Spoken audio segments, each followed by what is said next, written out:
Hello दोस्तों, UPSC ज्ञान दैनिक के इस बेस्ट प्लेटफॉर्म पर आप सभी का स्वागत और अभिनंदन है। बिल्कुल टू द पॉइंट बात करेंगे, एकदम टाइम वेस्ट ना करते हुए। आपके सामने कम से कम 30 से 40 प्रश्न साइंस के। अब यूं कहें कि पेपर डोज ये आपकी श्रृंखला होगी साइंस के लिए, पेपर डोज श्रृंखला। ऐसी श्रृंखला शायद आप कभी देखे हो, कभी नहीं भी देखे होंगे, बट आपके सामने बेहतरीन प्रश्नों की ये श्रृंखला होगी जो आपके सामने बार बार प्रश्न तो आते होंगे, कुछ लोगों को याद भी होंगे, कुछ लोगों को पता भी होगा, कुछ बच्चों को नहीं भी पता होगा। तो जिन्हें पता है वो फटाफट रिवीजन करेंगे और जिन्हें पता है वो फटाफट रिवीजन करेंगे, जिन्हें नहीं पता है वो लोग फटाफट इसे एक बार देख लेंगे, सुन लेंगे, काफी आपको फायदा होने वाला है। तो चलिए शुरुआत करते हैं। जैसे कि यहाँ पर लिखा है साइंस के 30 ऐसे प्रश्न जो हर एग्जाम में पूछे ही जाते हैं। हर एग्जाम में लगभग यहाँ से आपको प्रश्न पूछे जाते हैं, ठीक है ना। तो आइए शुरू करते हैं इस श्रृंखला को। कहते हैं रख हौसला वो मंजर भी आएगा, प्यासे के पास चलकर समुंदर भी आएगा, अरे थक कर न बैठे मंजिल के मुसाफिर, ये मंजिल भी मिलेगी और मंजिल मिलने का मजा भी अपना आने वाला है। तो शुरू करते हैं हम लोग। तो पहली आज मोटिवेशनल लाइन आपके सामने है, कहा गया है लाइफ अपने तरीके से जी कर तो देखिए, अपने तरीके से जी कर देखिएगा, किसी को कोई इंटरफेयर करने की कोई जरूरत नहीं रखें अपने लाइफ में, खुशियां खुद ब खुद तुम्हें ढूंढते आएंगी। ये हमारी अपनी लाइन है ना। तो क्या होगा, लाइफ अपने तरीके से जी कर देखे। 3 महीने आप जी कर देख लीजिएगा कि आपको कैसे पढ़ना है, ठीक है ना, आपको क्या क्या चीजें कैसे इकट्ठा करना है। अब आपके आसपास सिर्फ वो खुशियां अपने आप चलती आएंगी, हाँ खुद बेखुद वो खुशियां ढूंढते हुए तुम्हें आ जाएंगी। चलिए शुरुआत करते हैं अपने प्रश्नों की तरफ से। और आपके सामने जैसे कि यहाँ की प्रश्न लिखा है कि ऑस्टियोलॉजी में किसका अध्ययन किया जाता है। तो आप सभी लोग बताएंगे कि ऑस्टियोलॉजी में किसका अध्ययन किया जाता है। तो फटाफट बताएंगे, कौन बताएगा। तो आप कहेंगे अस्थियों का अध्ययन किया जाता है। फटाफट लिखते चलिए, किसका अध्ययन किया जाता है, अस्थियों का अध्ययन किया जाता है। फटाफट, नो टाइम वेस्ट ना, अस्थियों का अध्ययन किया जाता है ऑस्टियोलॉजी में। चलिए इससे संबंधित कुछ प्रश्न होंगे, उनके बारे में भी बात कर लेते हैं फटाफट।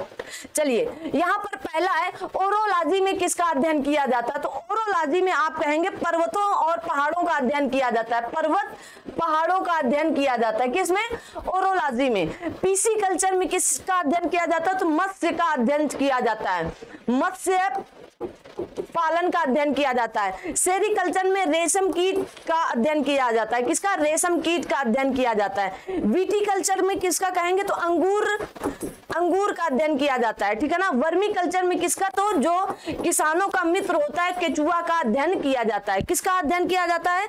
तो आप सभी लोग फटाफट बताएंगे कि वर्मी कल्चर में केचुआ जो किसान का मित्र होता है, ठीक है ना। बिना केचुए के किसान की मित्रता बेकार है, ठीक है ना। इसीलिए आपके खेत में केचुआ जो होता है वो क्या करता है, ऑक्सीजन को नीचे तक ले जाने में काफी मदद करता है। आइए अगले प्रश्न की तरफ बढ़ते हैं। जो भी आपके सामने ये प्रश्न होंगे, जो भी आपके सामने ये प्रश्न है, एकदम धमाकेदार ये प्रश्न है। कहा गया है कि गोल्डन चावल, यहां पर देखेंगे आप लोग, कहा गया है कि गोल्डन चावल, क्या हो गया, एक मिनट, हाँ चलिए, कहा गया है कि गोल्डन चावल, गोल्डन धान में सर्वाधिक मात्रा पाई जाती है। तो आप लिखेंगे विटामिन ए की सर्वाधिक मात्रा पाई जाती है। किसकी, विटामिन ए की सर्वाधिक मात्रा पाई जाती है। लिख लो, बहुत बार पूछा गया, विटामिन ए की सर्वाधिक मात्रा पाई जाती है। विटामिन ए की कमी से कौन सा रोग होता है, ये आप मुझे कमेंट बॉक्स में कमेंट करके जरूर बताएं। जो पूछा जाए उनका उत्तर आप अवश्य दें, जरूरी है। इससे आपका कॉन्फिडेंस लेवल थोड़ा सा हाई होता चला जाएगा कि हमें ये प्रश्न आ रहा है, ठीक है ना। अगले प्रश्न की तरफ बढ़ते हैं। कहा गया दूध से दही बनाने के लिए, दूध से दही बनाने के लिए किसका प्रयोग किया जाता है। तो फटाफट बताएंगे दूध से दही बनाने में। तो आप कहेंगे लैक्टोबैसिलस, क्या कहेंगे, लैक्टोबैसिलस,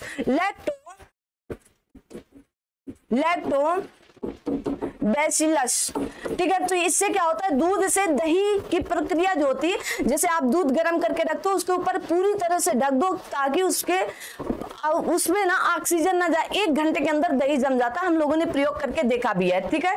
तो दूध से दही बनाने की प्रक्रिया को क्या कहते हैं, तो लैक्टोबैसिलस कहते हैं, ठीक है, याद रखिएगा। मोस्ट इंपॉर्टेंट ये प्रश्न है और कई बार पूछा गया है। कहा, यहाँ पूछा गया है कि डायबिटीज दिवस कब मनाया जाता है। डायबिटीज दिवस कब मनाया जाता है, लिख लीजिएगा। 14 नवंबर को मनाया जाता है। कब मनाया जाता है? 14 नवंबर को। मोस्ट इंपॉर्टेंट है। अब इसके साथ कुछ लिख लेंगे, डायबिटीज के अलावा भी कुछ दिवस लिख लेंगे, जैसे आपका पृथ्वी दिवस कब मनाया जाता है, जैसे आपका जल दिवस कब मनाया जाता है, जैसे आपका जैव विविधता दिवस कब मनाया जाता है। आप इनके उत्तर कमेंट बॉक्स में कमेंट करेंगे, ठीक है ना। उसके बाद गौरैया दिवस कब मनाया जाता है, गौरैया दिवस कब मनाया जाता है, ठीक है। गौरैया दिवस के अलावा बताएंगे, गौरैया दिवस ऐसे नहीं लिखा जाएगा ना। गौरैया दिवस कब मनाया जाता है, तो गौरैया दिवस कब मनाया जाता है बताएंगे। उसके अलावा आप सभी लोग बताएंगे कि कैंसर दिवस कब मनाया जाता है, ठीक है। तो ये सारे प्रश्नों के उत्तर आप कमेंट बॉक्स में कमेंट करके बताएंगे, ठीक है ना। चलिए अगले प्रश्न की तरफ चलते हैं। अगला प्रश्न है आपके सामने, विश्व खाद्य दिवस कब मनाया जाता है। विश्व खाद्य दिवस कब मनाया जाता है, कौन बताएगा विश्व खाद्य दिवस। तो आप कहेंगे 16 अक्टूबर को मनाया जाता है। विश्व खाद्य दिवस कब मनाया जाता है, 16 अक्टूबर को। सारे प्रश्न आप एक तरफ से लिख लेंगे। 30 प्रश्न होंगे और 30 मिनट भी नहीं लगेंगे, आपके सामने ये प्रश्नों को प्रस्तुत कर दिया जाएगा। यहाँ पर लिखा है मानव मूत्र का पीला रंग किस वर्णक, ठीक है, यहाँ वर्णक के कारण होता है। तो कौन बता पाएगा कि किस वर्णक के कारण होता है। तो आप कहेंगे यूरोक्रोम के कारण होता है। किसके कारण, यूरोक्रोम के कारण होता है। मोस्ट इंपॉर्टेंट है और बहुत बार यूपीपीसीएस में पूछा गया है। यूपीपीसीएस में कई बार ये प्रश्न पूछा जा चुका है कि मानव मूत्र का पीला रंग किस वर्णक के कारण होता है। तो आप कहेंगे यूरोक्रोम के कारण होता है। किसके कारण, यूरोक्रोम के कारण। अगले प्रश्न की तरफ बढ़ते हैं और देखेंगे फटाफट। कहा गया एक दंत चिकित्सक द्वारा रोगी के दांतों की जांच के लिए उपयुक्त दर्पण होता है। जो हमारे दांत चेक करते हैं, मतलब जो दंत चिकित्सक होते हैं, तो वो लोग किस दर्पण का प्रयोग करते हैं, कौन बताएगा किस दर्पण का प्रयोग करते हैं, अवतल दर्पण या उत्तल दर्पण। तो आप कहेंगे अवतल दर्पण का प्रयोग करते हैं। किसका, अवतल दर्पण का प्रयोग करते हैं। याद रखेंगे अवतल दर्पण का, ठीक है। जितना बता रहे उतना लिख लीजिएगा, 100% आपको प्रश्न मिलने वाला है, ठीक है। आगे देखते हैं। अगला प्रश्न है आपको मोस्ट इंपॉर्टेंट है भाई। प्रश्न क्या है, मोस्ट इंपॉर्टेंट। और सभी लोग ये प्रश्न देखते ही तुरंत कहेंगे भेड़, बट भेड़ उत्तर नहीं है। अंगोरा ऊन किससे निकाला जाता है, तो आप कहेंगे खरगोश से। इसलिए मैंने इस प्रश्न को रखा है, किससे, खरगोश से, ठीक है। अंगोरा ऊन किससे निकाला जाता है, खरगोश से। आइए अगले प्रश्न की तरफ चलते हैं। अंगोरा ऊन हो गया, उसके बाद है, देखिए आपके सामने ये प्रश्न है और आप सभी लोगों को पता है कि नेत्रदान में दाता की आंख के किस हिस्से को प्रतिरोपित किया जाता है। प्रतिरोपित मतलब ट्रांसफर किया जाता है। तो कार्निया को, किसको कहा जाता है, कार्निया को किया जाता है। किसको, कार्निया को दिया जाता है, ठीक है। याद रखिएगा, जब कोई नेत्र दान कर रहा है तो क्या दान, क्या पूरी आंख चली जाती है, नहीं, कार्निया केवल निकाल के ले जाते हैं, बस बाकी आपकी आंख आपके आंख में ही छोड़ देते हैं, ठीक है। चलिए अगले प्रश्न की तरफ चलते हैं।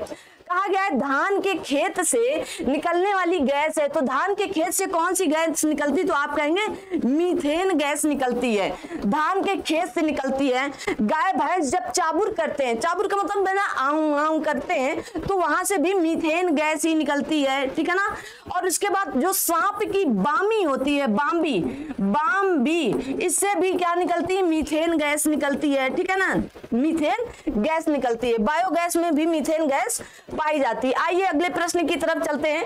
कहा गया है मोस्ट इंपॉर्टेंट प्रश्न, बायोडीजल प्राप्त होता है। तो बायोडीजल किससे, रतन जोत से प्राप्त होता है। और इसी को कहीं कहीं जेट्रोफा कहते हैं। क्या कहते हैं, जेट्रोफा से प्राप्त होता है। तो दोनों बातें याद रखेंगे, मोस्ट इंपॉर्टेंट, रतन जोत से भी प्राप्त होता है और जेट्रोफा से भी प्राप्त होता है। आइए अगला चलते हैं। अगला प्रश्न क्या है आपके सामने, जल्दी से, हाँ देखिएगा।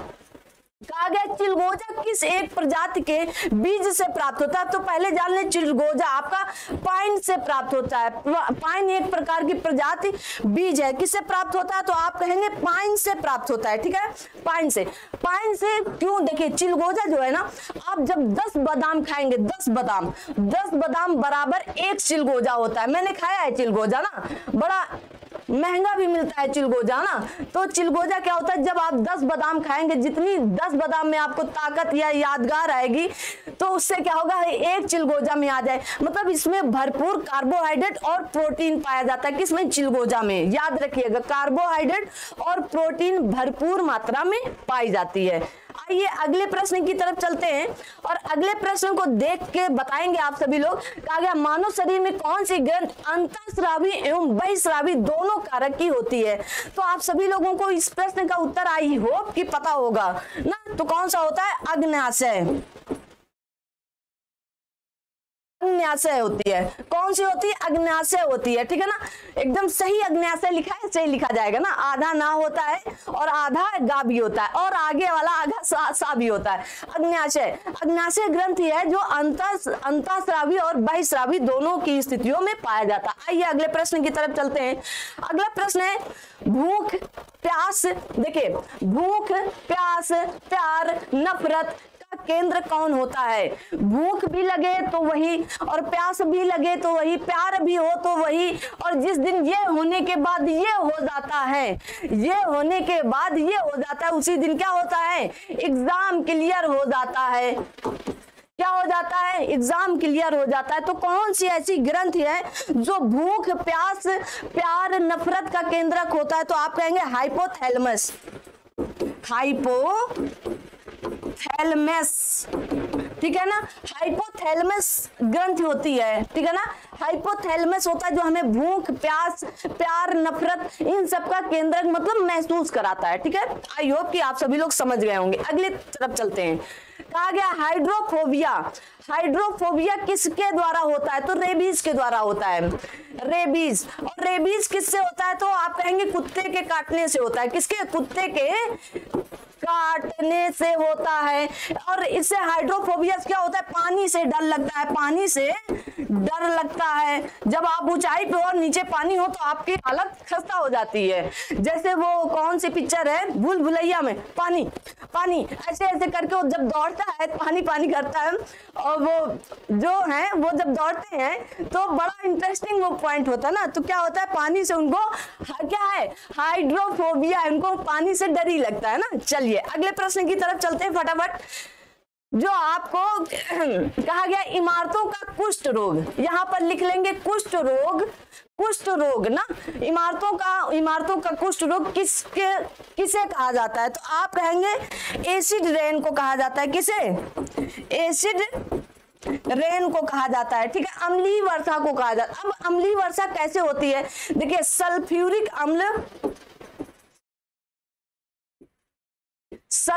अम्ल और किससे होता है? तो नाइट्रिक अम्ल, ठीक है। इन दोनों से होती है क्या? आपकी वर्षा। एसिड वर्षा कैसे होती है? तो सल्फ्यूरिक अम्ल और नाइट्रिक अम्ल के होने से क्या होता है? नाइट्रिक अम्ल के होने से एसिड रेन होती है। जैसे हमारा ताजमहल, क्या है? ताजमहल आप देखेंगे ताजमहल का कलर बदलता जा रहा है। बिल्कुल व्हाइट संगमरमर का बना ताजमहल सफेद संगमरमर का बना हल्का पीला पीला, जरा सा पीला होता जा रहा है। किसके कारण? एसिड रेन के कारण, ठीक है, याद रखेंगे। आइए अगले प्रश्न की तरफ चलते हैं। कहा गया हृदय का पेसमेकर किससे बना होता है? किसे कहते हैं? हृदय का पेसमेकर किसे कहते हैं?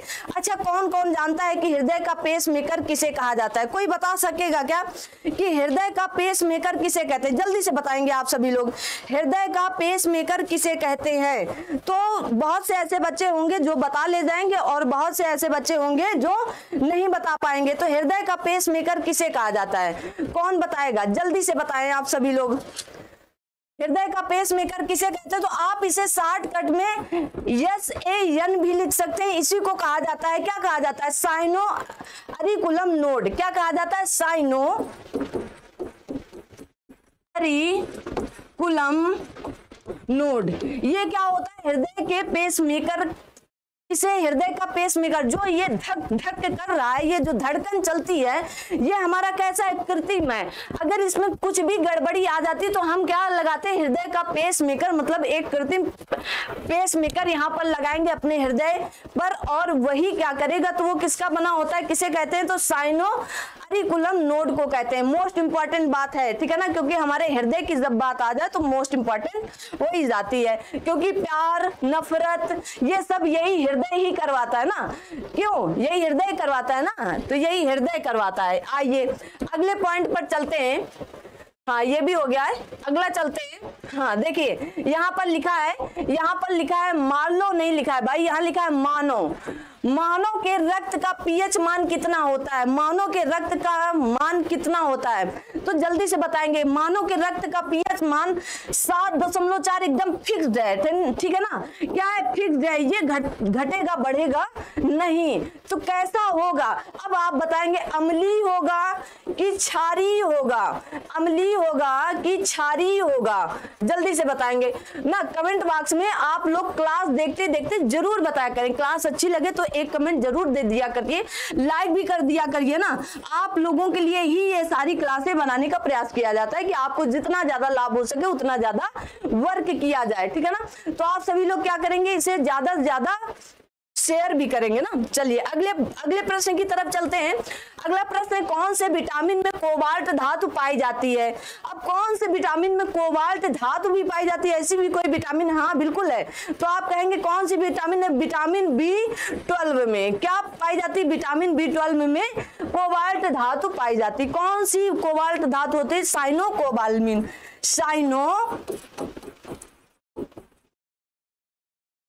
साइनोकोबाल्मिन, ठीक है। तो ये क्या पाई जाती है? विटामिन B12 में पाई जाती है। आइए अगले प्रश्न की तरफ चलते हैं। अगला प्रश्न है आपका, कोशिका का ऊर्जा मुद्रा किसे कहा जाता है? आई होप कि सभी लोगों को पता होगा कि कोशिका का ऊर्जा मुद्रा किसे कहा जाता है। मतलब कोशिका का ऊर्जा मुद्रा किसे कहा जाता है? किसी को पता है क्या? अरे सभी को पता होगा, ATP को कहा जाता है। ATP को कहा जाता है। किसको कहा जाता है? ATP को। तो एडिनोसिन डाइफॉस्फेट क्या होगा? एडिनोसिन डाइफॉस्फेट को, ठीक है, लिख लीजिएगा। ATP क्या होती है? ऊर्जा की मुद्रा कही जाती है, या इसे ATP को तो क्या होता है? एडिनोसिन डाइफॉस्फेट को कहा जाता है। आई होप कि यहाँ तक की बात समझ में आई होगी। मानव रक्त किस प्रकार का ऊतक है? तो मानव रक्त कैसा है? सरल ऊतक है। कैसा? तरल ऊतक, तरल संयोजी ऊतक है। लिख लीजिए भाई, तरल संयोजी ऊतक है। बहुत बार पूछा गया है, संयोजी ऊतक है। एक आध बार नहीं, कई बार ये प्रश्न हमारे और आपके बीच से ही पूछा गया है, ठीक है ना, याद रखेंगे। अगला है शाही रोग। शाही रोग किसे कहा जाता है? शाही रोग किसे कहा जाता है? तो हीमोफीलिया को कहा जाता है। हीमोफीलिया को कहा जाता है। क्यों इसे शाही रोग कहा जाता है? क्योंकि ब्रिटेन की महारानी को पहली बार हुआ था। किसको हुआ था? तो ब्रिटेन की महारानी को पहली बार हुआ था। और ब्रिटेन की महारानी कैसी है? शाही है भाई ना, रॉयल टाइप की। रॉयल डिसीज इसी को कहा जाता है, ठीक है ना। तो क्या होगा? हीमोफीलिया, ठीक है, याद रखेंगे। अगला है, अगला तो वही है ना, आगे चलते हैं। हाँ, कहा गया है यहाँ पर आरबीसी का कब्रिस्तान किसे कहा जाता है? तो आरबीसी का कब्रिस्तान प्लीहा को कहा जाता है। अगर और हिंदी में जानेंगे तो गांव वाले इसे तिल्ली कह देते हैं ना, वो खेत में होने वाली तिल्ली नहीं, प्लीहा को ही तिल्ली कहा जाता है ना, स्प्लीन, ठीक है, इसी को इंग्लिश में प्लीहा और तिल्ली कहा जाता है। तो आरबीसी का कब्रिस्तान किसे कहा जाता है? तो प्लीहा को कहा जाता है, याद रखिएगा, मोस्ट इंपॉर्टेंट है। आगे चलते हैं। आगे कहा गया है कि ब्लू बेबी सिंड्रोम किसकी अधिकता के कारण होता है? तो नाइट्रेट की अधिकता के कारण। पिछली बार पूछा गया है, नाइट्रेट की अधिकता के कारण ब्लू बेबी सिंड्रोम होता है। किसकी अधिकता के कारण? तो आप कहेंगे नाइट्रेट की अधिकता के कारण। पीसीएस, यूपी पीसीएस 2022 में ये क्वेश्चन आ चुका है, ठीक है ना, आने की फिर से संभावना है। अभी एक प्रश्न ऐसा था, हम और हमारी दोस्त दोनों लोग उसी दिन मतलब क्या कहते हैं उसको, वार्तालाप कर रहे थे कि ये प्रश्न तो पिछले साल आया था 21 में, इस बार नहीं आया, और 22 में भी वही प्रश्न आया था, तो इसलिए जरूर देख लेंगे, ठीक है। अगले प्रश्न की तरफ चलते हैं। कहा गया है सर्वग्राही और सर्वदाता रक्त समूह है। तो देखिए, अब आप सर्वग्राही में पहले बोल देते थे ए बी होगा सर्वग्राही, मतलब चाहे जो दे दो सब लेता रहेगा। और सर्वदाता कौन सा था? ओ था। कौन सा था? ओ था। तो ओ ऐसा था कि चाहे जिसको दे दो, मतलब ये सबको देने वाला ओ था। लेकिन अब ये कॉन्सेप्ट थोड़ा सा चेंज हो गया। अब आपको ए प्लस सर्वग्राही के रूप में याद रखना रहेगा और ओ माइनस आपको सर्वदाता के रूप में याद रखना रहेगा। ठीक है, याद रखिएगा। अगले प्रश्न की तरफ चलते हैं। अगला प्रश्न कहा गया है इटाई रोग किसकी अधिकता के कारण होता है? तो इटाई रोग किसकी अधिकता के कारण हो सकता है, कौन बताएगा? तो इटाई रोग कैडमियम की अधिकता के कारण, कैडमियम की अधिकता के कारण होता है। लिख लो भाई, इटाई रोग किसकी अधिकता के कारण होता है? तो कैडमियम की अधिकता के कारण होता है। आइए अगला देखते हैं क्या है, मिनी माता रोग किसकी अधिकता के कारण होता है? तो मिनी माता रोग किसकी अधिकता के कारण होगा? तो आप कहेंगे पारा, इसी को मरकरी कहा जाता है। ठीक है ना, जो हम कमरे में कैसा तरल रख सकते हैं, तरल, ठीक है ना, ये कैसा द्रव के रूप में हमारे रूम पर रहता है, रूम पर, ठीक है, द्रव के रूप में। आप पारा देखे होंगे ना, जिससे बुखार उखार नाप लेते हैं, उसमें पारा ही भरा रहता है ना, वही वाला पारा है। चलिए अगले प्रश्न की तरफ चलते हैं। कहा गया कौन से विटामिन वसा में घुलनशील है? देखिए जल में घुलनशील विटामिन कौन से हैं? तो आप कहेंगे बी और सी। और वसा में घुलनशील ए, डी, ई, के। ठीक है ना, एडी के देगा बीसी के लिए, एडी के देगा बीसी पानी मांग रहा है। तो बीसी क्या होगा? बीसी जल में घुलनशील है और बाकी सारे बचे जो विटामिन होंगे वो वसा में घुलनशील है। आई होप कि यहाँ तक की सारी बात आप समझ गए होंगे। चलिए मोस्ट इंपॉर्टेंट प्रश्न है, प्रोटीन की कमी से कौन कौन रोग होते हैं? तो कौन बताएगा? तो एक तो होता है मेरामस, इसे मेरामस भी कहते हैं। और एक आपका होता है, एक कौन होता है? आप कहेंगे क्वाशी और कोर। क्या होता है? क्वाशी और कोर। याद रखिए ये किसकी कमी से होते हैं? तो विटामिन की कमी से ये दोनों रोग होते हैं। ठीक है ना, विटामिन की कमी से कौन से रोग होते हैं? तो एक मेरामस रोग होता है, एक क्वाशी और कोर रोग होता है। याद रखिएगा, मोस्ट इंपॉर्टेंट है, अक्सर पूछा जाता है एग्जाम में। अगला प्रश्न देखते हैं हम लोग।